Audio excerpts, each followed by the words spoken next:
Success is not moved by your wishes. It does not yield because you are tired of struggling. It does not soften because you think you have waited long enough. Success is a stern examiner, and it has only one real question for every man who approaches it. What are you willing to give up? Not what you hope for, not what you dream about at night, but what you are prepared to lay on the altar and never take back. Until you answer that question with your life, success will remain polite, distant, and uninterested in your complaints. You say you want more. More money, more influence, more mastery, more peace. Very well. Success hears you and immediately measures the seriousness of your desire by the sacrifices you are willing to make. It does not measure by your words. Words are cheap. It does not measure by your moods. Moods change as quickly as the weather. It measures by what you are prepared to lose in order to gain what you say you want. Every great advancement in a man's life has a tombstone beside it, marking something he buried so that something greater could live. The tragedy is that most men want to carry their old life into a new level and call it balance. Life does not work that way. You may not like this, but you already know it is true. Look back at any lasting improvement you have made. If there was real change, there was something you abandoned for good. Perhaps you gave up the comfort of blaming others. Perhaps you gave up certain companions whose talk dragged you down. Perhaps you gave up evenings of idle amusement to study when your eyes were heavy. Perhaps you gave up the lazy pleasure of speaking whatever you felt in favor of discipline over your tongue. You cannot recall a serious victory that did not require letting go of some cheap indulgence that once ruled you. The law is simple. You cannot add without subtracting. You cannot take hold of a new standard without releasing what contradicts it. Most men, however, try to live by a softer law. They want success to fit comfortably inside the life they already have. They say, I will improve, but I will not be inconvenienced. I will advance, but I will not offend my habits. I will rise, but I refuse to part ways with anything I enjoy. This is the mind of a child sitting at a table full of sweets saying, I want to grow strong, but I will eat only sugar. Nature laughs at such foolishness. Muscles are not built with softness. They are built with resistance. Character is not built with indulgence. It is built with denial. Success is not built with clinging. It is built with choosing. You must stop imagining success as a gift that visits you while you remain the same man. Success is not a visitor. It is a new country. To live there, you must become a different kind of citizen. The habits, beliefs, and companions that fit your old level will not all fit there. Some will be too small, some too heavy, some openly hostile to the climate of achievement. When you cling to them, you are like a man trying to enter a narrow gate while dragging a trunk of useless possessions behind him. You tug and strain and wonder why the gate will not widen. It will not, because the gate is not the problem. The problem is your refusal to put down what you do not need. Ask yourself directly, what am I presently holding that keeps me where I am? Do not answer with poetry, answer with facts. Perhaps you cling to the habit of going to bed late and rising dull. Perhaps you cling to the pleasure of small talk that kills hours but builds nothing. Perhaps you cling to the intoxication of complaining, finding a strange comfort in telling anyone who will listen how unfair your life has been. Perhaps you cling to the approval of those who are comfortable with your mediocrity and quietly threatened by your ambition. Perhaps you cling to the belief that you can somehow escape paying the price others have paid by being clever, charming, or patient. Success hears all this clinging and says, you are not ready. Not because you are not intelligent enough, not because you lack potential, but because you still believe you can keep everything and gain everything, that you can be born a second time without dying to anything. That belief keeps more men poor in money, in character, in influence than any lack of opportunity. You may protest. Must I abandon everything I enjoy? Must I throw away all comfort, all rest, all comradeship? No. The law is not that you must give up everything. The law is that you must give up whatever stands between you and the man you are becoming. Some pleasures are harmless. Others are poison. The difference lies in their effect on your purpose. A walk after a long day may refresh you for tomorrow's work. Hours of idle gossip drain the very energy that work requires. Sharing a simple meal with a trusted friend may strengthen your spirit. Spending every evening with men who mock ambition rots it. Success never asks you to give up what renews your strength. It asks you to give up what quietly steals it. Look closely at your days. They are the bricks from which your future is built. Each hour carries a message about what you value more. Immediate ease or ultimate growth. When you choose one, you sacrifice the other. There is no way around this. If you spend 3 hours each evening in senseless distraction, you do not simply relax. You pay those 3 hours as a price. You trade them for stagnation. If instead you dedicate even one of those hours to study, planning, building a skill, or strengthening your body, you are paying those minutes as a price for advancement. In both cases, you give something up. In one, you give up discipline. In the other, you give up laziness. The question is not whether you will sacrifice. The question is what you will sacrifice. Successful men do not escape sacrifice. They simply choose higher sacrifices for higher rewards. The unsuccessful man sacrifices his future to protect his comfort. The successful man sacrifices his comfort to protect his future. One gives up his potential to keep his pleasures. The other gives up his cheap pleasures to claim his potential. Both pay. One pays in regret, the other pays in effort. You cannot serve two masters. This is as true in your mind as it is in your daily life. You cannot serve your desire for greatness and, at the same time, your desire to be liked by everyone. You cannot serve your desire for wealth and, at the same time, your desire to appear modestly harmless to those who despise ambition. You cannot serve your desire for mastery and, at the same time, your desire to avoid every discomfort. Eventually, one master will demand you abandon the other. Success will stand before you and ask, which will it be? Many men believe they have answered this question because they have strong emotions about success. They feel excited when they hear of great achievement. They speak boldly about what they intend to do. They spend hours imagining what their life will look like once they break through. Then, when success quietly presents the price, early mornings, study when others sleep, rejecting trivial invitations, walking alone for a season, they recoil and call it too extreme. They do not understand that success itself is speaking in that moment. Success rarely shouts. It does not stand at your door with trumpets. It whispers in moments of decision. It says, if you say yes to this distraction, you say no to me. If you say yes to this indulgence, you say no to me. If you say yes to staying the same, you say no to becoming more. You may not hear those words, but you live their meaning.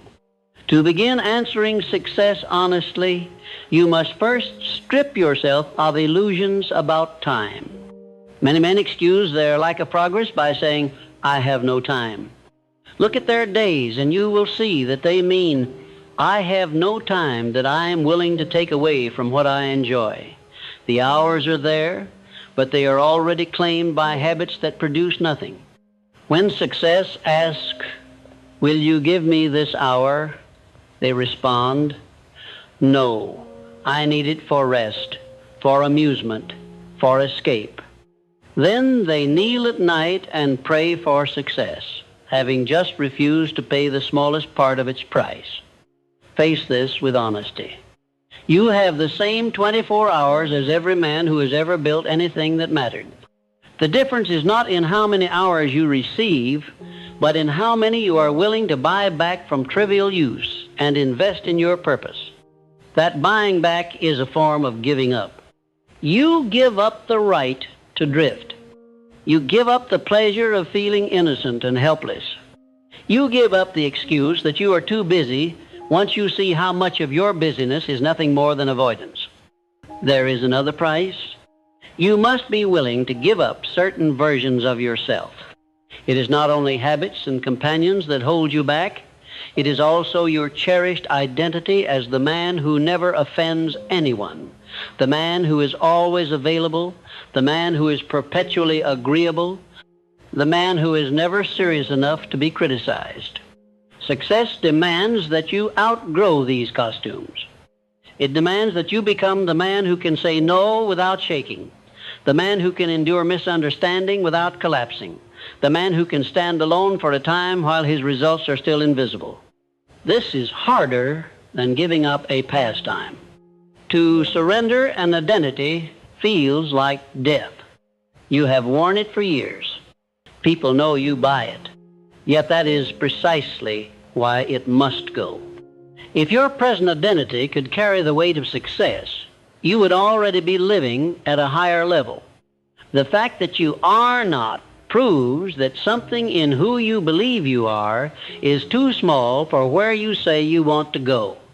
You must be willing to give up being that smaller man. In plain words, success will ask you to give up the luxury of living by your feelings. Many lives are wasted because a man has quietly believed, I must feel like it before I do it. This belief is comfortable because it allows him to delay action until he is moved by some mysterious surge of inspiration. Of course, that surge seldom comes, and when it does, it fades quickly. A man who ties his actions to his feelings is a slave to his moods. Success demands that you reverse this order. You must give up the habit of obeying your feelings and instead train your feelings to obey your decisions. When you decide that a thing must be done, you do it whether your mood is friendly or hostile. At first, your feelings will protest. They will say, this is harsh. This is unnatural. They are lying. It is not unnatural. It is adulthood. Discipline is simply the practice of choosing your action first and letting your feelings catch up later. The price is the surrender of childish spontaneity. The reward is the power to move your life in a straight line instead of wandering in circles. All of this may sound severe, but severity is not cruelty when it is applied in service of something higher. Think of a craftsman carving a statue from a block of stone. Each strike of the hammer removes something that does not belong. From the stone's perspective, every blow is a loss. But from the artist's perspective, every blow is a step toward the form he sees in his mind. When success asks you, what are you willing to give up? It is placing the hammer in your hand and pointing to the excess stone in your life. You can clutch the rough block forever and insist that nothing be taken, or you can endure the chipping away and see, over time, the shape of a stronger man emerge. You may still hesitate. You may say, I fear that if I give up too much, my life will become dry and joyless. That fear comes from confusing comfort with joy. A man can be comfortable and utterly miserable. He can be surrounded by easy pleasures and yet feel empty, restless, and ashamed of his own stagnation. Another man can live with strict discipline, relinquishing many comforts, and yet feel alive, purposeful, and deeply satisfied. The difference is not in how much they have given up, but in what they gave it up for. When you surrender useless comforts for the sake of a meaningful aim, You gain a joy that comfort alone has never given you and never will. Success will always ask its question. It is putting that question before you now. It will appear in the next decision you make about how to use your time, the next invitation you accept or decline, the next habit you either excuse or confront. What are you willing to give up? This is not a poetic question. It is the narrow doorway into the life you say you want. Your answer will not be heard in the fine speeches you make to yourself, but in the sacrifices you begin making today, quietly, steadily, without applause. And as you take those first sacrifices seriously, something begins to shift. The struggle stops being simply about loss and begins to be about exchange.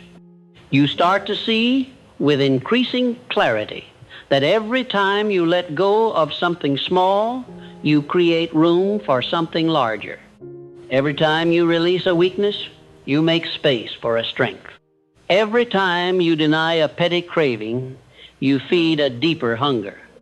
Bit by bit, you begin to understand that success is not merely asking you to give up. It is inviting you to trade up. There comes a moment in every serious man's life when he stops asking, "What can I get?"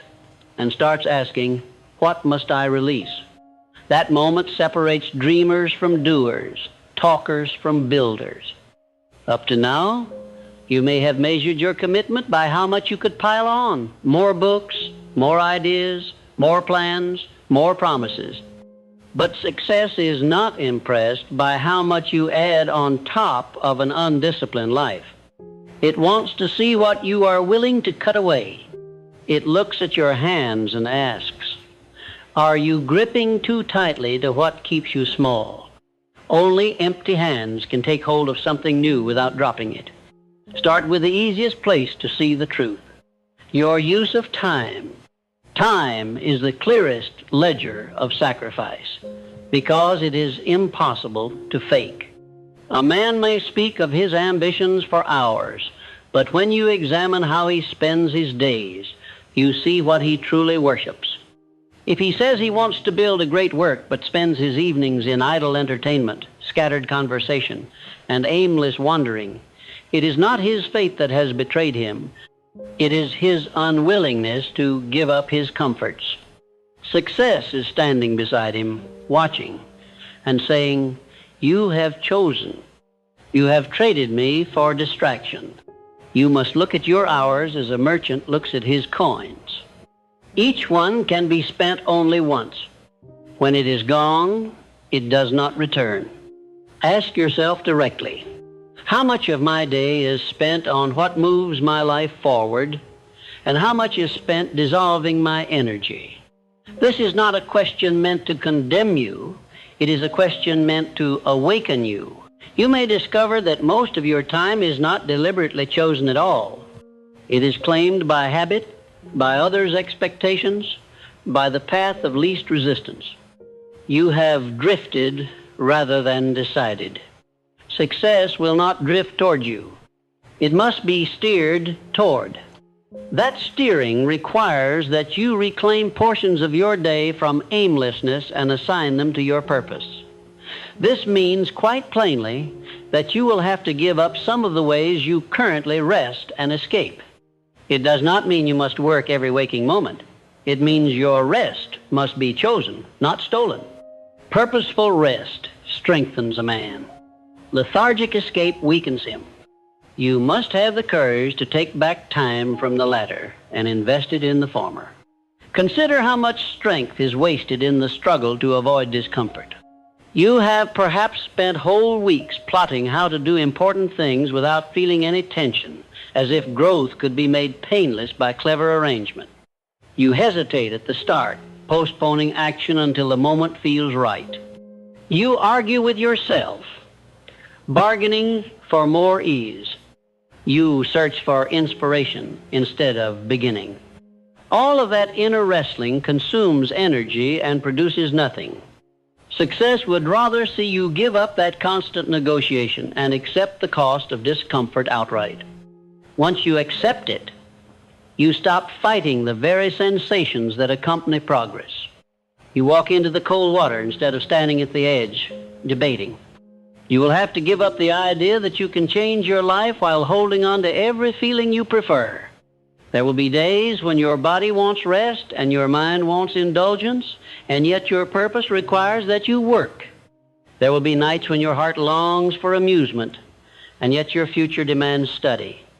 To choose the future over the present is a sacrifice, but examine the alternative.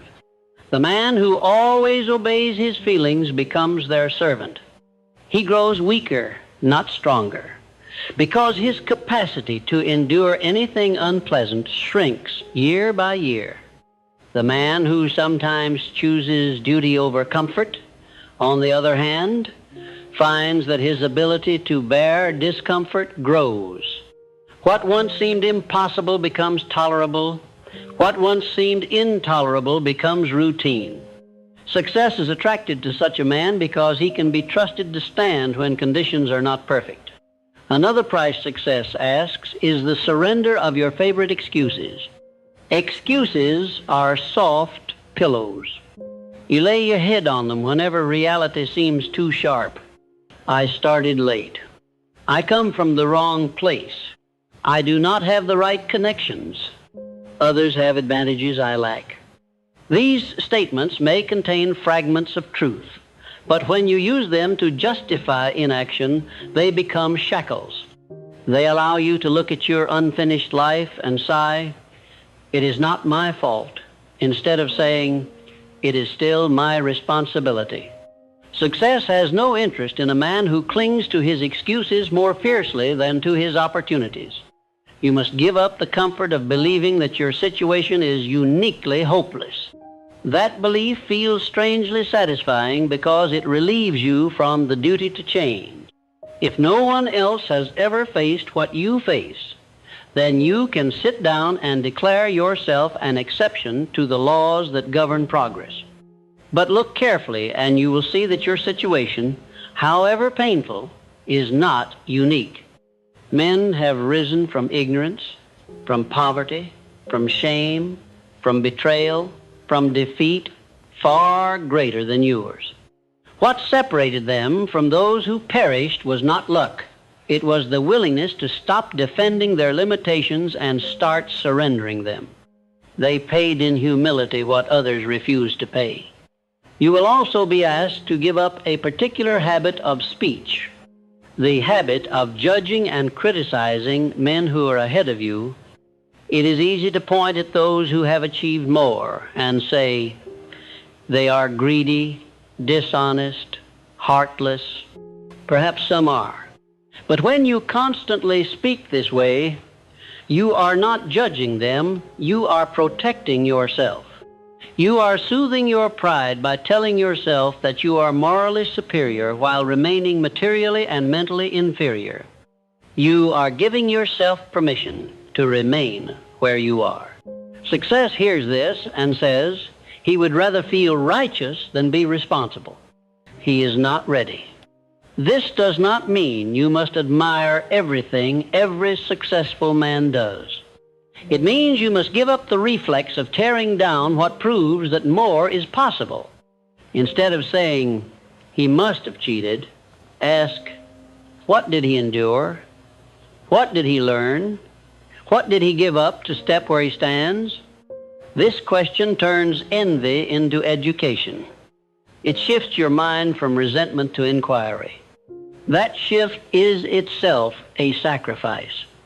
You are surrendering the pleasure of bitterness for the power of knowledge. Another sacrifice is more painful than all the rest. You must be willing to give up your attachment to your past self. Many men cling to their history like a badge of honor. They tell the story of their failures again and again until it becomes a script they cannot escape. I have always been this way. I have always had this temper. I have always been unlucky with money. These phrases may feel honest, but they do not describe a fixed nature. They describe repeated choices. As long as you wear them as identity, success cannot trust you with change. To move forward, You must be willing to let the old story die. You must stop introducing yourself to yourself as the man who failed. You must give up the satisfaction of saying, "See how much I have suffered," and replace it with, "See how much I am responsible for building now." This does not erase your past. It reinterprets it. Instead of using it as proof that you are doomed, you use it as preparation that you will not waste. But you cannot do this while still stroking your wounds and demanding sympathy from yourself or from others. There is a hidden pleasure in self-pity. It allows you to play both victim and hero in your own mind. No one knows how hard I have had it. I am noble just for enduring. That posture may comfort you on cold nights, but it will never build anything. Success asks that you give up the luxury of feeling sorry for yourself, not because your pain was small, but because your future is large. You cannot carry both. The hand that grasps tightly at old injuries cannot reach for new responsibilities. Closely related to this is another sacrifice. You must give up the need to be understood by everyone. Growth will distance you from some people. Your new discipline will expose their laziness. Your seriousness will make their jokes feel shallow.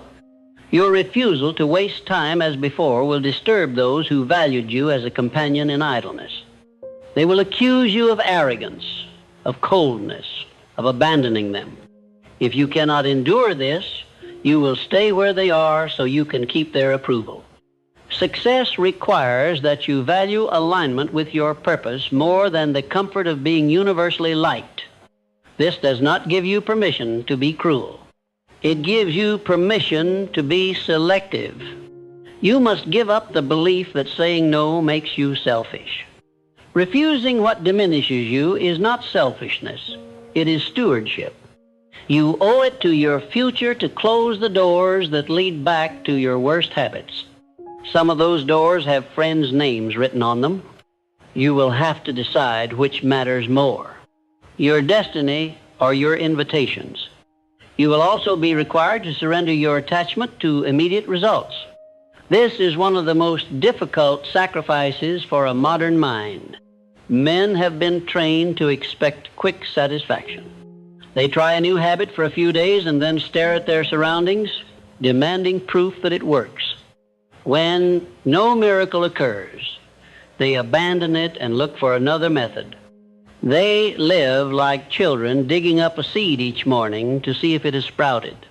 Then they declare, "This garden thing is a lie." Success will not bow to that impatience. It will ask you to give up the craving for instant transformation and replace it with respect for gradual progress. That means you must accept seasons of apparent stagnation as part of the process. You will work, study, think, and act for a time while the outward picture changes little. This is when most men quit. They tell themselves, "I am sacrificing, and nothing is happening." Something is happening. Your character is being shaped to carry what you seek. But you have to endure the invisible part of the journey. You must give up the belief that only what can be seen immediately is real. Another thing success will ask you to give up is the habit of scattering your attention across many half-hearted efforts. A man who divides his energy between 10 different pursuits, never committing fully to any of them, looks busy and feels important. He can always say, "I am working on many things." But when the year ends, he has little to show but unfinished projects and vague fatigue. Success is not interested in how many directions you can face at once. It is interested in how deeply you can dig in one direction until you strike something solid. This requires that you give up some good options in order to pursue one great one. It might mean choosing a single skill to develop ruthlessly instead of dabbling in several. It might mean focusing on one enterprise instead of chasing every opportunity others mention. It might mean accepting that For a season, you'll be known for doing one thing exceptionally well rather than many things tolerably. That is a sacrifice of variety for the sake of mastery. Many are unwilling to make it. They prefer the pleasant illusion of unlimited potential over the demanding reality of actual achievement. You must also give up the protection of vagueness. As long as your goals are hazy, you can never truly fail. You can always say, I am working on something, without specifying what. This protects your pride.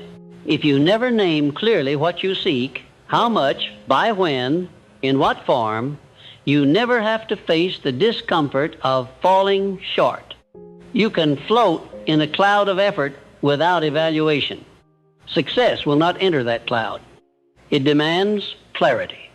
It asks, what exactly do you want?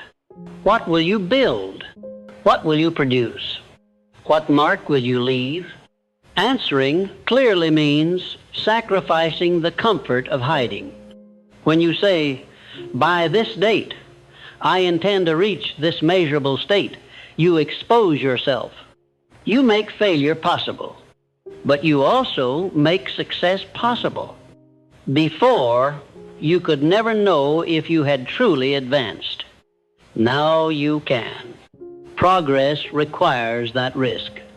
You must give up the safety of never being judged, even by yourself. You must be willing to see where you stand in relation to your aims. That knowledge may sting, but it will guide you more faithfully than any daydream. There is one more sacrifice few men consider: the surrender of pride in being always right. Pride clings to old opinions and methods long after they have proved useless, because to change would feel like admitting defeat. A proud man would rather fail on his own terms than succeed by learning from someone else. He waves away advice, mocks new ideas, and hides from evidence that contradicts him. In the end, he builds a monument not to achievement, but to his own stubbornness. Success has no patience with such pride. It will require that you give up the need to appear wise and embrace the willingness to become wiser. That often means saying, I was wrong, I did not see this clearly, your idea is better than mine, or I must start again. These phrases burn the tongue of a proud man, but they are the language of growth. The moment you would rather learn than be seen as knowing, you open the door to accelerated progress. You stop guarding your ego and start guarding your improvement. If all this sounds demanding, it is because success respects itself. It does not allow itself to be possessed cheaply. It knows the weight it carries. Wealth, influence, mastery, the power to shape events rather than always being shaped by them. Such power in the hands of a man who has sacrificed nothing becomes his destruction. Without the discipline forged by giving things up, he will be unable to handle responsibility. He will be swayed by every temptation, intoxicated by praise, weakened by ease. So success insists on payment beforehand. It says, show me with your sacrifices that you are building the strength required to survive what you seek. When you deny yourself distractions, you build focus. When you walk away from people who weaken you, you build independence. When you get up early to work while others sleep, you build endurance. When you accept slow progress without quitting, you build patience. Each sacrifice becomes a stone in the foundation. By the time visible success arrives, you are no longer the same man who first wanted it. You are one who can bear it. Look again at your life through this lens. Do not ask, why has success not come? Ask, what price have I refused to pay? You may feel resistance rise in you as you examine this. That resistance is the voice of everything in you that is comfortable staying exactly where you are. You may try to argue that your case is special, that your sacrifices have already been enough. Perhaps they have.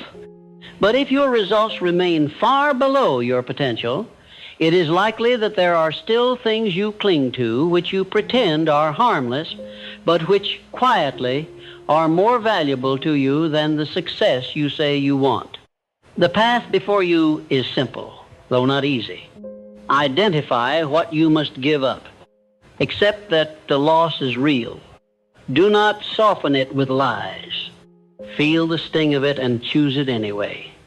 In doing so, you prove to yourself, more than to anyone else, that your desire to rise is deeper than your attachment to the habits, excuses, and comforts that have kept you low. From that proof, inner respect grows. And where inner respect grows, outer opportunities begin to recognize a man who has finally answered success' only serious question with his actions. This is what I am willing to give up, and this is why I can be trusted with more. You have seen that success is not won by charm or chance. It is purchased with things you once believed you could not live without. Now you must learn how to make that price intelligent, deliberate, and even dignified. Sacrifice, when it is unconscious, feels like robbery. Sacrifice, when it is chosen, becomes an exchange. The man who sacrifices blindly feels always poorer. The man who sacrifices with understanding feels himself growing richer on the inside even before his outer life changes. Begin by understanding this. You are already sacrificing. Every day you trade something for something else. When you choose idle comfort, you sacrifice strength. When you choose to delay, you sacrifice momentum. When you choose to avoid a difficult conversation, you sacrifice clarity and respect. You have been giving things up all your life. You have simply not been conscious of what you were trading away. Success simply asks you to become conscious and deliberate about these trades. To do this, you must sit down with yourself as a businessman sits with his accounts. Take a plain sheet of paper and draw 2 columns. At the top of one, write, "What I say I want." At the top of the other, write, "What I continue to choose." Under what I say I want, write your ambitions without softness. The level of income you seek, the character you wish to possess, the strength you want in your body, the influence you wish to wield, the peace you desire in your mind and home. Under what I continue to choose, write the habits, attitudes, and indulgences you still cling to, the late nights that steal your mornings, the aimless hours that steal your focus, the complaining that steals your courage, the company that steals your standards. Now, line by line, ask a hard question. Can these two live together? Can the man who rises late and dull truly become the man who leads with vigor? Can the man who feeds on gossip build a reputation for wisdom? Can the man who avoids every discomfort grow into someone who carries heavy responsibility?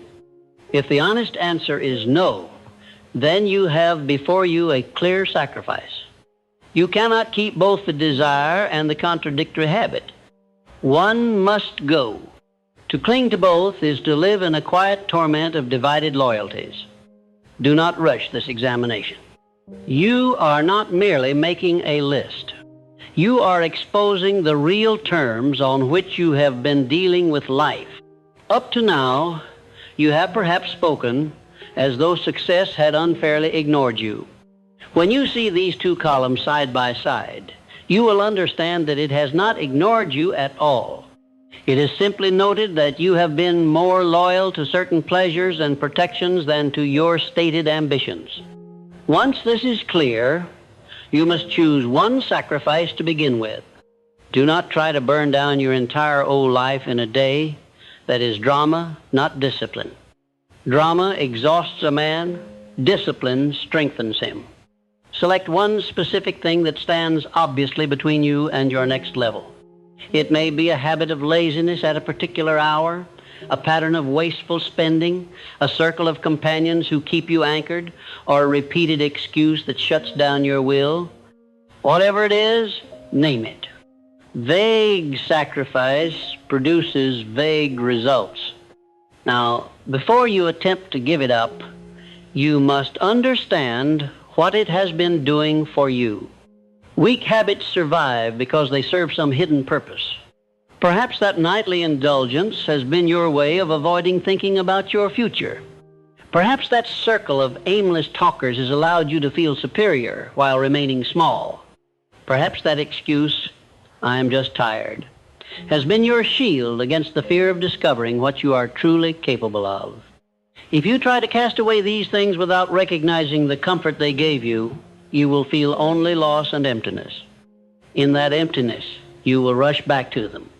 So ask, what does this habit protect me from? What pain does it help me escape? When you discover the answer, do not despise yourself. See it with clear eyes. Then ask a second question. Is this protection worth the price of my potential? That is the true bargain you have been making. When you feel that question deep in your bones, you are ready to lay the habit on the altar, not as a victim of some harsh discipline, but as a man who refuses to sell his future cheaply. When you decide to give it up, mark the decision in a visible way. Write it out. From this day, I relinquish this habit, this excuse, this company, for the sake of the man I am becoming. Put the date. Sign your name. You are not playing at improvement. You are making a contract with yourself. When the temptation to return to the old pattern arises, and it will, you can look at that contract and remember that you chose this sacrifice in cold blood, not in a passing mood. Next, you must apply the law of substitution. The mind does not tolerate a vacuum. If you merely remove a habit, you leave a gap that will be quickly filled by something of similar nature. That is why a man who gives up one vice without replacing it with a virtue soon finds another vice taking its place. Success is not asking you to throw away without also asking you to take up. If you give up late hours of indulgence, you may take up early hours of study or exercise. If you give up wasteful talk, you may take up reading, planning, or writing. If you give up a circle that drags you down, you may seek out men and women whose presence lifts you. In this way, sacrifice becomes substitution, substitution becomes transformation. You are exchanging the same hours, the same days, the same life, but using them for different ends. The man who once spent his evenings numbing himself to avoid pain now spends his evenings sharpening himself for tomorrow's challenges. From the outside, nothing mystical has happened. He still sits in the same chair, under the same roof, but the inner use of that time has changed.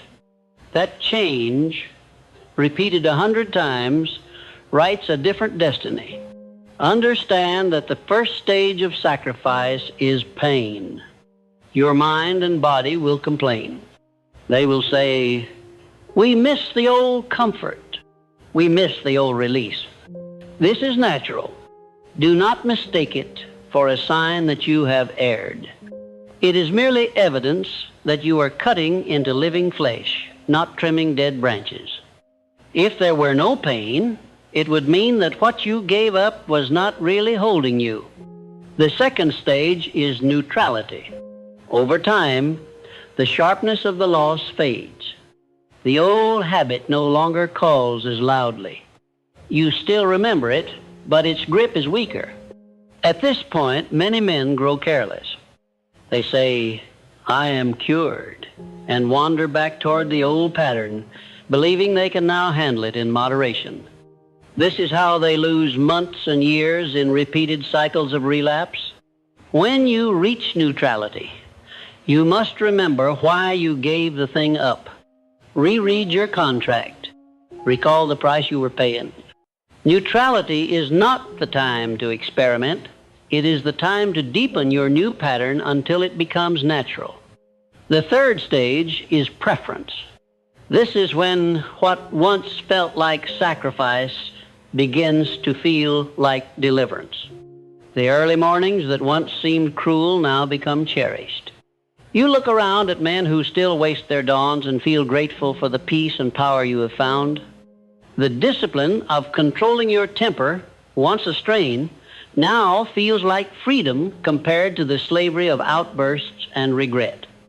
The solitude you once feared now feels cleaner than the shallow company you left behind. At this stage, you no longer have to push yourself away from the old life. You are pulled toward the new one. The exchange has been completed in your heart.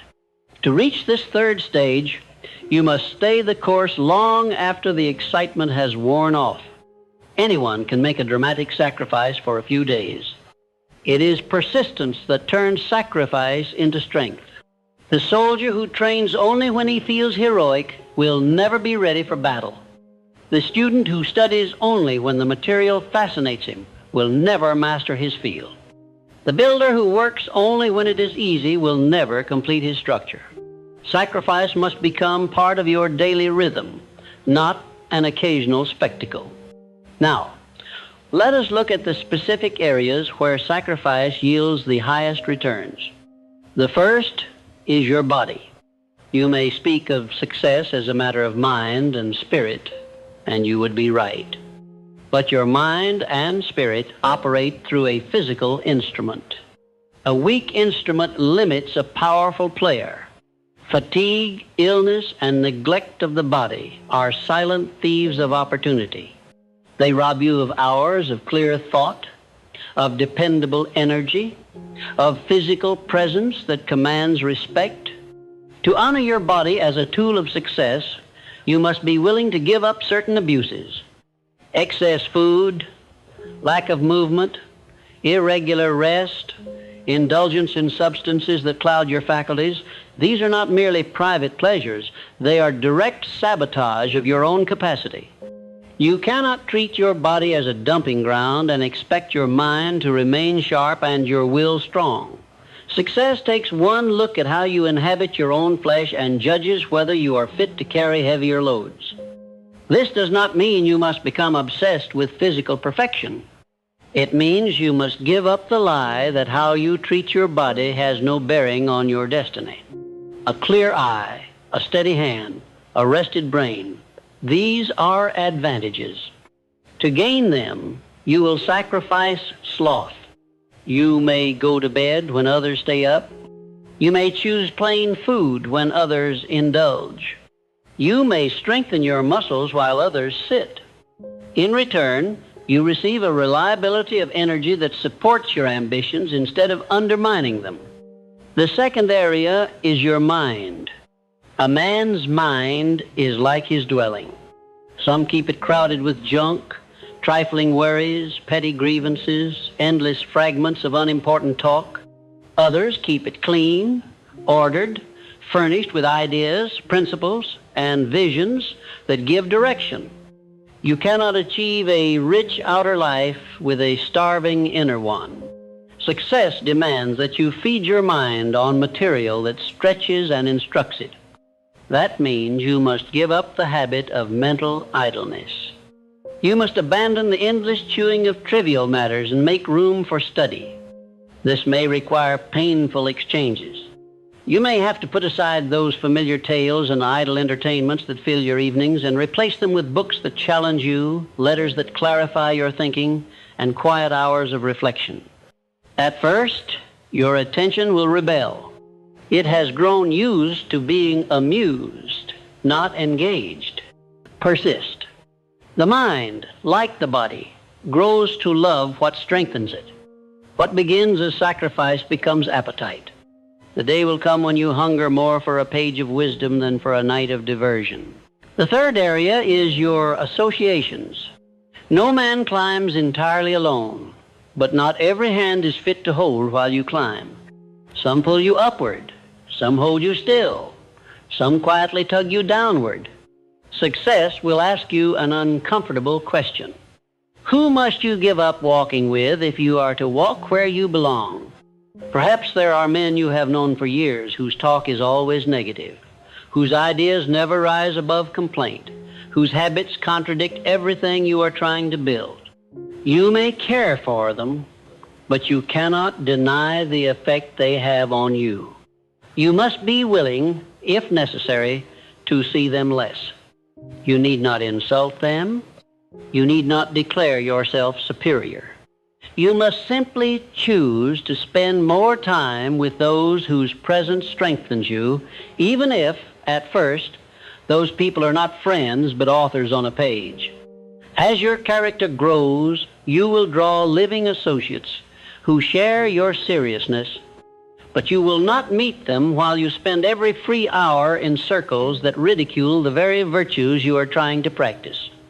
The fourth area is your inner conversation. This may be the most decisive of all. Each day, from waking until sleep, you speak to yourself. You interpret events, judge yourself, judge others, predict the future, excuse or condemn your actions. That river of words shapes your courage, your hope, your willingness to act. To become the man success seeks, you must be willing to give up certain familiar phrases you have spoken inside for years. You must abandon, "That is just my luck, I always fail," "Men like me never get far, I cannot bear this," "If I try, I will only be disappointed."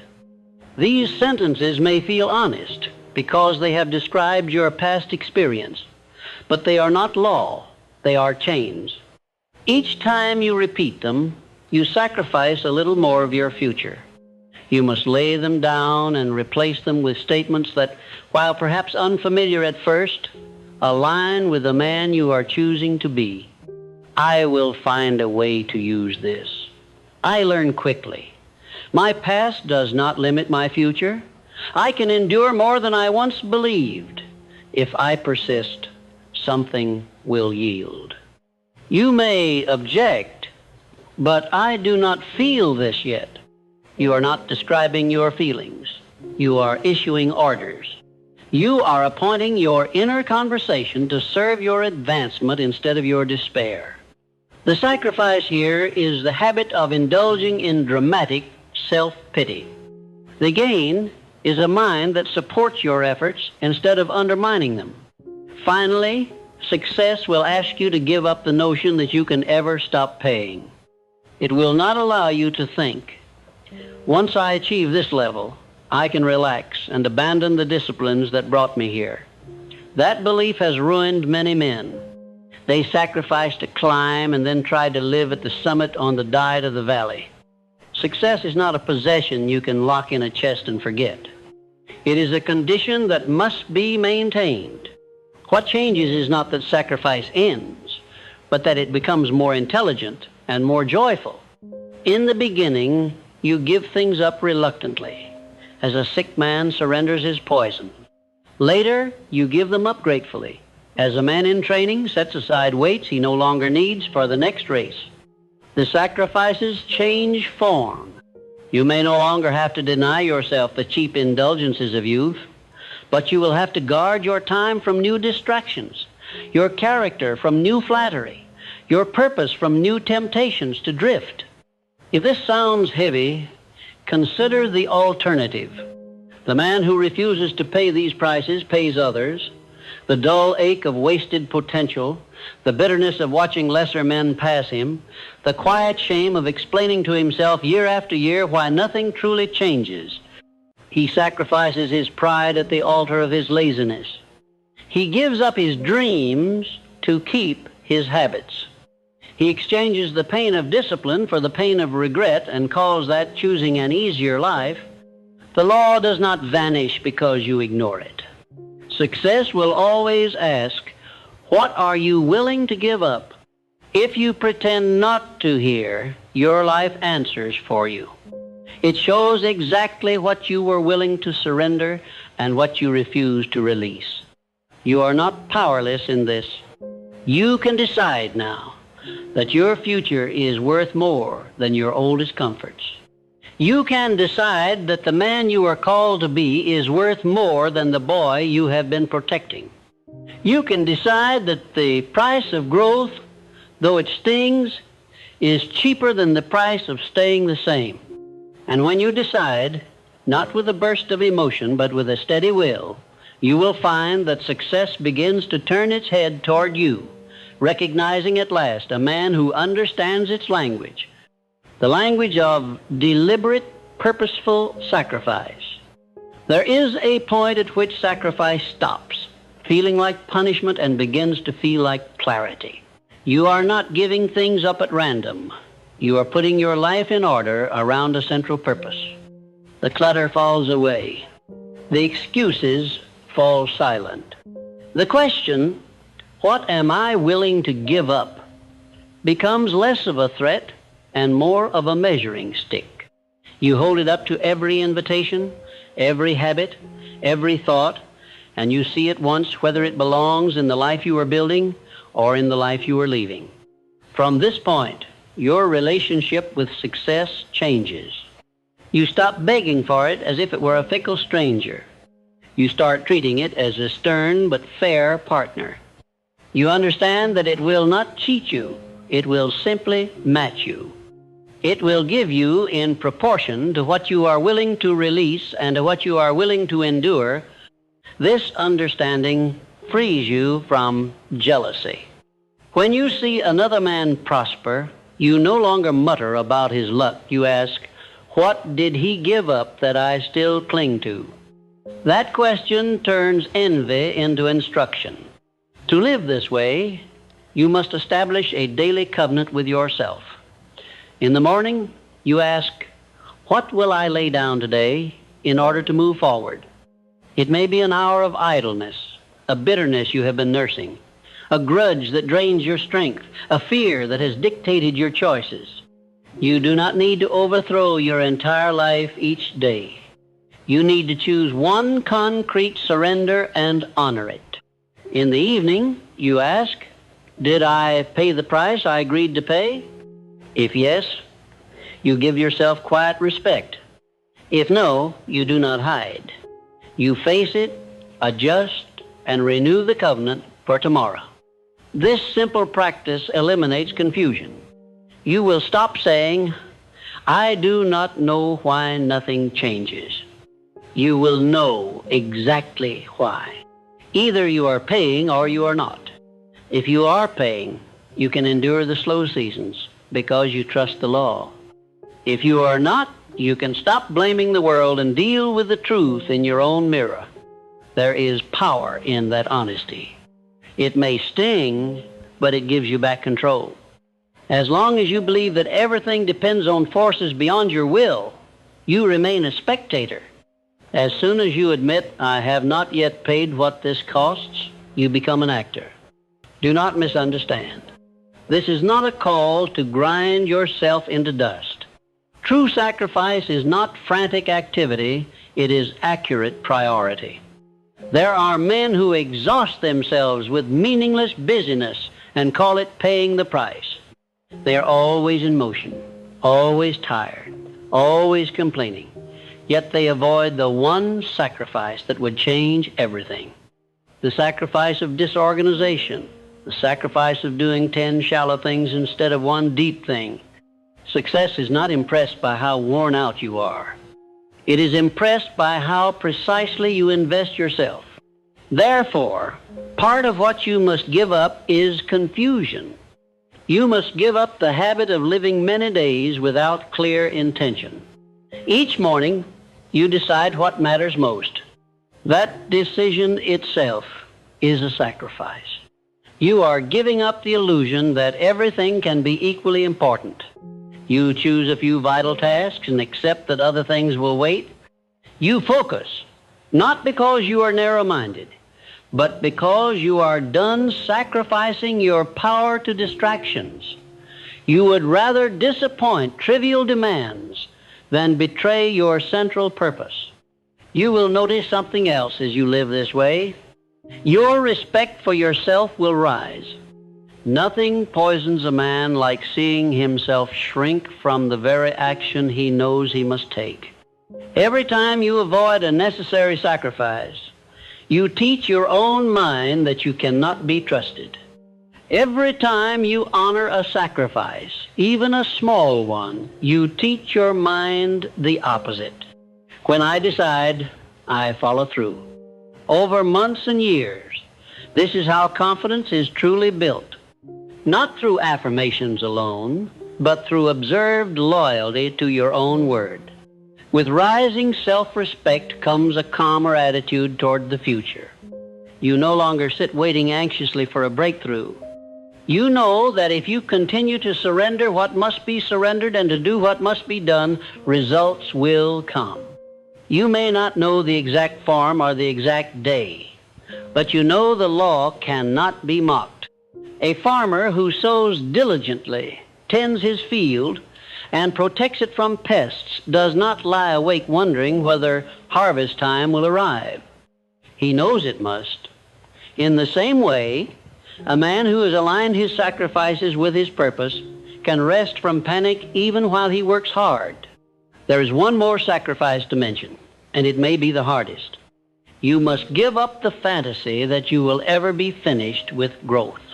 Many want success so they can finally stop sharpening themselves. They imagine a day when they can say, I have arrived. Now I can live carelessly. That day, if it ever comes, is the beginning of their decline. Life does not allow a man to stand still. He is either refining or decaying. Success is not a destination where work ends. It is a level at which higher work begins. When you accept this, you stop resenting the ongoing demands of improvement. You understand that the very process of sacrificing, choosing, refining, and rising is what keeps you alive in spirit. You do not cling to old victories because you're too busy becoming worthy of new ones. You do not mourn the comforts you have left behind because the strength you have gained is worth more than all of them combined. You live not as a man constantly losing, but as a man constantly trading up. In the end, the question, what are you willing to give up, is not a threat from a cruel universe. It is an invitation from a wiser version of yourself. That wiser self sees clearly what you cannot yet see. What you cling to is small compared to what you could hold. What you protect is narrow compared to what you could build. What you fear losing is nothing compared to what you are losing by keeping it. Stand before that question now, without flinching. Name one thing, then another, that must be laid aside so that your hands, your mind, and your heart are free to grasp the life that matches your true capacity. Lay them down not with self-hatred, but with sober gratitude for what they have taught you and firm resolve that they will not rule you any longer. When you do, you will feel a strange lightness, not because the road is easy, but because you are finally traveling it without dragging chains. Success has never been closed to you. It has merely been waiting for you to answer in action what you have long answered only in words. When you show, through intelligent, consistent sacrifice, that you are done selling your future for trinkets of comfort, success will recognize you as one of its own. And then, almost quietly, you will find that the very things you once chased now begin to move toward you, not as accidents, not as charity, but as the rightful return on the price you were at last willing to pay.